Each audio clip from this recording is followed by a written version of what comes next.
আপনারা দেখছেন নিউজ 9। হারাগাছের চরাঞ্চল থেকে পাচারকারীর হাত থেকে রক্ষা পেল শিশু শিক্ষার্থী মনিরুজ্জামান। স্কুল ছুটি হয়েছিল একটা ২০ মিনিটে, কিন্তু ততক্ষণে খবর নেয়নি শিশু শিক্ষার্থী মনিরুজ্জামানের বাবা মা। হয়তোবা ততক্ষণে জীবন প্রদীপ নিভে যেতে পারত, কিংবা আর কোনো দিন মা বাবার সঙ্গে দেখাও হতো না। এটাই ছিল ঘটনা শুরুটা। নীলফামারীর কিশোরগঞ্জ উপজেলার মাগুরা স্বাধীন বাংলা বিদ্যানিকেতনের ৪র্থ শ্রেণীর ছাত্র মনিরুজ্জামান প্রতিদিনের ন্যায় শনিবার ২ আগস্ট দুপুরে স্কুল ছুটি হলে বাড়িতে যাওয়ার উদ্দেশ্যে রওনা দিতে থাকলে মাগুরা ইউনিয়ন পরিষদের পিছনে ব্রিজের নিকট গেলে একজন অপরিচিত ব্যক্তি তাকে স্কুল ব্যাগ খুলতে বলে। এরপর আর কিছু বলতে পারে না শিশু শিক্ষার্থী মনিরুজ্জামান। পরে বিকাল ৫টায় মনিরুজ্জামানের বাবার নিকট একটি মোবাইলে ফোন আসে।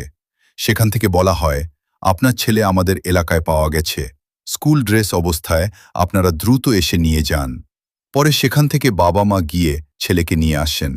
এ বিষয়ে ওই স্কুলের প্রধান শিক্ষক রিপনের সাথে মুঠোফোনে কথা হলে তিনি জানান, আমার স্কুলের শিক্ষার্থী মনিরুজ্জামানের এ ঘটনায় আমি দুঃখ প্রকাশ করছি। সেই সাথে সকল অভিভাবকের উদ্দেশ্যে বলছি, আপনাদের সন্তান স্কুল ছুটির পর বাড়িতে গেল কিনা এ বিষয়ে খেয়াজ খবর রাখার পরামর্শ দেন। শিশু শিক্ষার্থী মনিরুজ্জামান কিশোরগঞ্জ উপজেলার গাড়াগ্রাম ইউনিয়নের পশ্চিম দলিরাম মণ্ডলপাড়া গ্রামের আব্দুল জলিলের ছেলে।